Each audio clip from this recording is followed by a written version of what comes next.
Hey, hello everybody. We are live. I'd like to welcome Rushd Averroës, CEO and founder of the financial services platform BABB or BAB, which stands for Bank Account Based. I knew I was going to mess that up. Stands for Bank Account Based Blockchain. Rushd, thanks for joining me. Thank you for having me, Eleanor. Of course. So I wanted to talk to you today for a couple reasons. One, because I think your story is really fascinating and I want you to be able to tell our audience about it. But also because it's a great example of the good things that blockchain technology can do to improve everybody's everyday lives. And I think that gets a little bit overlooked here in the US sometimes. So I'd love for you to be able to tell me about Rushd for our, BABB, Rushd for our US audience. Just give us a little bit of a background, why you started it, what it is, and fire away. Yeah, thank you. A few years ago, when I arrived first in the UK, I thought I would go to any bank, and for granted I will get a bank account. And unfortunately, it wasn't the case. So the banks, they require proof of address. So you have to have a few months in one address in the UK to obtain a bank account. It's like a chicken and an egg, and now you want to rent a house, you need a bank statement. So it was like a mess. So I ended up being unbanked for one and a half years. So it was really very painful. And I was saying there is something wrong somewhere. I have to really do some research and understand why banks, they are, rejecting applications like myself, of course, as, let's say, classified as low income or just arrived newly in the UK. And then after I did a lot of research, I discovered that there are billions of people around the world without a bank account, for many reasons. The cost of doing business for banks, of course, the lack of, identities, and also many people are in low income. I thought about, I saw Bitcoin and I said, this technology behind Bitcoin is amazing. It's blockchain. Imagine if you can have, a way to transfer funds globally without, having these banks in the middle. And then I was doing IT before, and then I shifted to finance, and then said, okay, now I have to build a bank, not just for people in the UK, but a bank for everyone in the world. And that's how we started Babb back in 2016. 2016. Wow. So you've been going for quite some time now. So I read your Forbes article back in the one from 2019. So I kind of just want to follow up from some questions there, because obviously a lot of time has passed. There's been a lot of world events since then. We've had an entire global pandemic. We've had several UK prime ministers, probably more than what we were expecting. And I guess a lot of stuff has changed for you, and especially now with the regulatory situation in the US. I know it doesn't exactly, correlate with the UK. You guys are a little bit more crypto friendly than we are here in the US. But just tell me how BABB is doing in 2023, as opposed to when you did the Forbes interview in 2019. How are you guys doing now? We are doing much better because we worked very hard with regulators, not just in the UK, but also somewhere else in the US, for example, to understand the fundamental requirements for us to provide, a bank account-based blockchain for anyone, anywhere in the world. It's not that easy and straightforward. Of course, we spend a lot of time and money to, go back and forth. And also we were negotiating with regulators even, telling them, for example, some banks, they said, we don't want to work with this XYZ country. Okay, give me a legal, opinion. Give me a legal, why not? By law, if it's, if we can, you can prove it that by law, I can open an account for someone else outside the UK, then I'm fine. So we worked very hard in the background to get the approvals first, and then finally we get them, of course. And now we are, pushing for the first hybrid bank account in the UK, of course, with GBP, and also a GBPX, which is backed one-to-one to GBP. And that's a very good progress since the article you read last time. Yeah, so that's more of a background, of course, in terms of regulatory preparations, but also building a technology that's inclusive, that's scalable. It's the API are open for other payment institutions and bank to tap in the future. Mm-hmm. Yeah, we'll get back to the technology side of it in a minute. I want to talk to you about the regulatory side because you told me that you do have some U.S. customers, and that requires working with U.S. regulators. Tell me how that was, because you said you're SEC, approved. You're exempt from being a security in the U.S., which is quite difficult to do these days. So just tell me how that process was, and your experience with the SEC and what you kind of took away from that. Yeah, proactively before even we launched anything, we filed with the SEC and telling them this is our business model, this is what we are going to do with BACS, for example, and this is the utility of BACS. And we want your opinion about that. And then we get it filed by our lawyers in the US as exempt from being a security token. This is a one step to the, to go to the ground and provide much more than just a token in the US. So next step for us, of course, is because it's very important to work with regulators before, give them a heads up, notify them, and hear about. Of course, there's no guarantee they will accept everything you come up with, but at least they will, respect the way you are trying to, collaborate with them and trying to, if you care about, of course, customer protection and so on and so forth. Right. So you met with U.S. regulators in what year? It was in 2018. 2018. So you would have met under Chairman Jay Clayton. And that was actually an interesting time. Yeah, it is.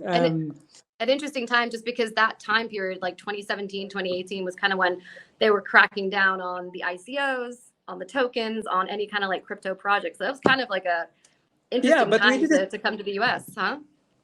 We did it the right way because when they saw our SAFT, let's say the agreements, and the way we presented to the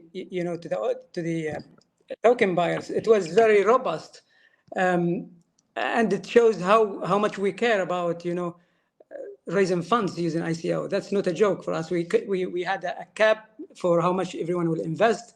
We KYC'd everyone, of course, compared to other ICOs. We also put very strong terms and conditions and warnings about all of these things. Then the regulators took it like in a different way.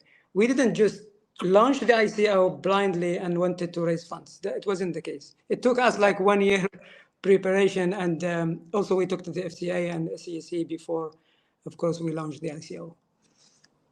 Gotcha. Okay, so I do want to touch on the KYC stuff because that's pretty important in the space right now. Especially for centralized entities, right? Centralized exchanges. Are you doing correct KYC? Are you doing correct AML backstops? So that's like a very important thing right now, especially in the US. And it sounds like you guys have kind of a special way that you guys are advancing KYC using biometrics, right? So you're using, unique aspects of each of your customers, like their voice, their face biometrics, their fingerprints, to identify them. Have you guys, how far has that technology come in the last, say 5 years? Fortunately, the regulators are happy to do the remote onboarding, which is as we do it now. We combine a lot of technologies to identify and detect any potential fraud, and that has been proven to be very robust. And the regulators are very, very happy in the way how we screen customers, how we identify, anyone who's in the sanction list, or we do KYC, I would say, much better and cheaper than banks. Okay, that's a plug. There you go.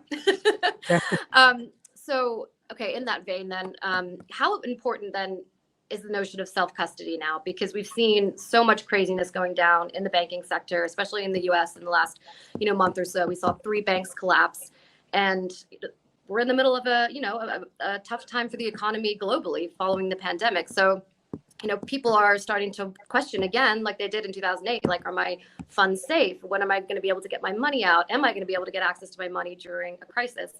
How important is self-custody now? And how does Babb, help with that, as opposed to like how would a bank, do it, and how would Babb do it?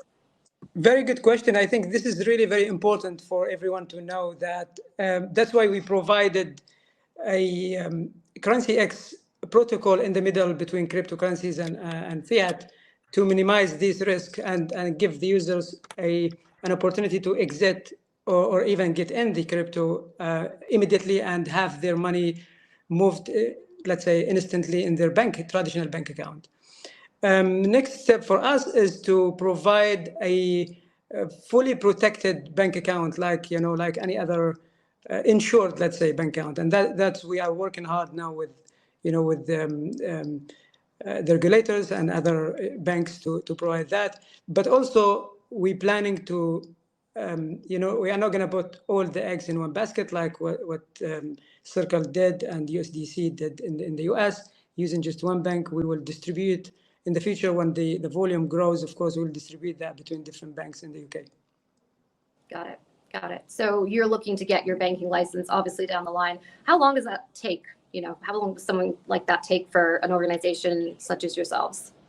Especially us, we are not a traditional bank, so regulators, they are taking it in a different way in terms of how you will, do the, because traditional banking, they know how it works. They have all the policies, procedures ready, but they're not in the blockchain. So we are trying to do a blockchain bank, which is specialized bank license, but there's no timeline exactly for that to get the license. Sounds like you're, in constant contact with these regulators, especially in the UK. I'm wondering what you think the disconnect is between the US and the UK when it comes to the attitude towards blockchain and cryptocurrency. Why is it so seemingly friendly in the UK and so seemingly, terrible in the US? There are many reasons. In the US, there are a lot of startups, and they are very aggressive. They can go to the market and grab as maximum customers as possible very quickly, compared to the UK, which is less than that.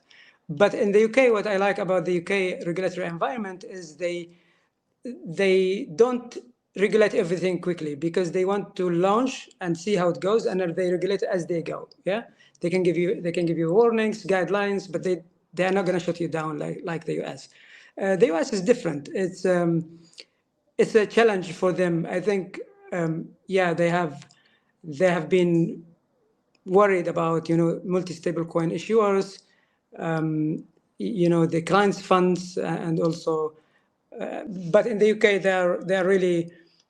I'm not saying that they are more experienced than the US, but they don't panic. They have that. They control themselves in the UK. They can manage things like without being anxious like the US. They get worried very quickly about companies and banks falling down, which is fine. It's a different way of doing things. I know what you mean. I'm from the UK myself, and we call that a stiff British upper lip, I believe. Exactly. Exactly. Are you worried at all about kind of where stuff is going in the US?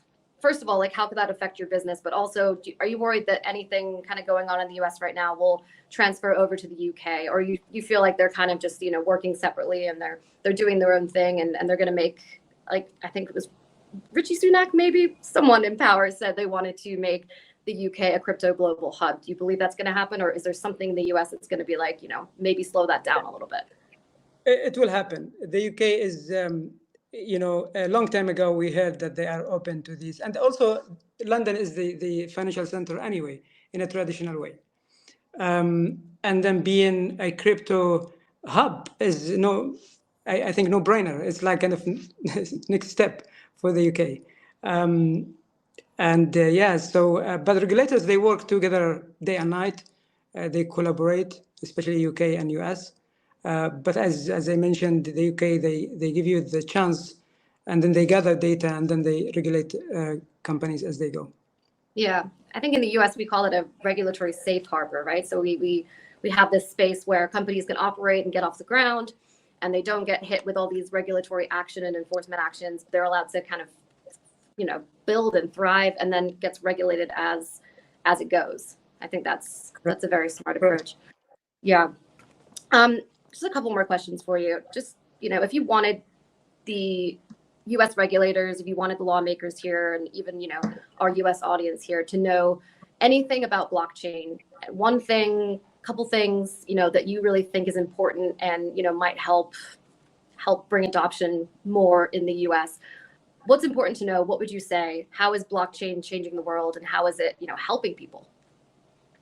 Of course, blockchain is very powerful technology that's also cheap to acquire. Like in the emerging markets, they are really in desperate need of these type of technologies, and the leaders are the UK, of course, and US. And if they don't lead the way, how the other countries in the world will be able to, leverage that technology? So I still believe that UK and US, they should do more than that.